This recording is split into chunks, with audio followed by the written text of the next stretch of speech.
ఏమే కోడలి పిల్ల ఉదయం కూర బ్రహ్మాండంగా చేసేవంటున్నాడు. ఒక్కరు ఉప్పు తగ్గించింటే ఎంత బాగుండేది. ఏంది మా చిన్న చిన్న తప్పులు కూడా పెద్దవి చేసి వస్తావు. నువ్వు ఇంతలాగా వెనకేసుకొని రాబట్టి ఆమె ఎత్తిని కూర్చుంటుంది.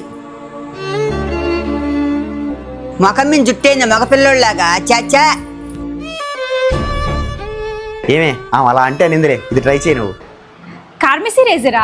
ఇది కార్మెసీ ఫేషియల్ రేజర్. ఫేస్ కి అయితే ఎప్పుడు మనం డ్రై షేవ్ చేయకూడదు. సో నేను ఇక్కడ కార్మెసీ ఫేషియల్ షేవింగ్ బామ్ ని యూస్ చేస్తున్నాను. సో దట్ మన స్కిన్ కి ఎటువంటి ఇరిటేషన్ ఉండదు. అండ్ ఈ రేజర్ వచ్చేసి జిగ్జాగ్ బ్లేడ్ డిజైన్ తో చాలా స్మార్ట్ గా ఉంటుంది. సో దట్ మన స్కిన్ అస్సలు కట్ అవ్వదు. దీని యొక్క యాంటీ స్లిప్ గ్రిప్ అనేది చాలా బాగుంటుంది. అండ్ మనకి మంచి కంట్రోల్ ని కూడా ఇస్తుంది. షేవింగ్ చేస్తే హెయిర్ ఫాస్ట్ అండ్ థిక్ గా గ్రో అవడం అనేది మిత్. చెప్పాలంటే అది జీన్స్ మీద డిపెండ్ అయి ఉంటుంది. మనం 45 డిగ్రీస్ యాంగిల్ లో హోల్డ్ చేసి షేవ్ చేయాలి. మంచి సాటిస్ఫైయింగ్ కూడా అనిపిస్తుంది. బికాస్ ఇది ఒక్కసారిగా మొత్తం హెయిర్ ని రిమూవ్ చేసేస్తుంది. చూడండి, షేవ్ చేసేసుకున్న తర్వాత ఫేస్ వాష్ చేసుకుని కార్మెసీ ఆఫ్టర్ షేవ్ రోలర్ ని యూస్ చేస్తున్నాను. ఇది ఇన్స్టాంట్ కూలింగ్ ఎఫెక్ట్ ని ఇస్తుంది. ఇంకా ఆఫ్టర్ షేవ్ స్కిన్ ని స్మూత్ గా ఉంచుతుంది. ఒకసారి ఆఫ్టర్ షేవ్ గ్లో ని చూసేయండి. అందుకే ఇది నా ఫేవరెట్. ఈ ప్రోడక్ట్ మనకి Amazon, Flipkart, Nykaa and purple లో అవైలబుల్ గా ఉన్నాయి. ఇంకో విషయం ఏంటంటే హైదరాబాద్ వాళ్ళు ఈ ప్రోడక్ట్ ని పర్పుల్ ద్వారా జస్ట్ 2 అవర్స్ లోనే పొందొచ్చు.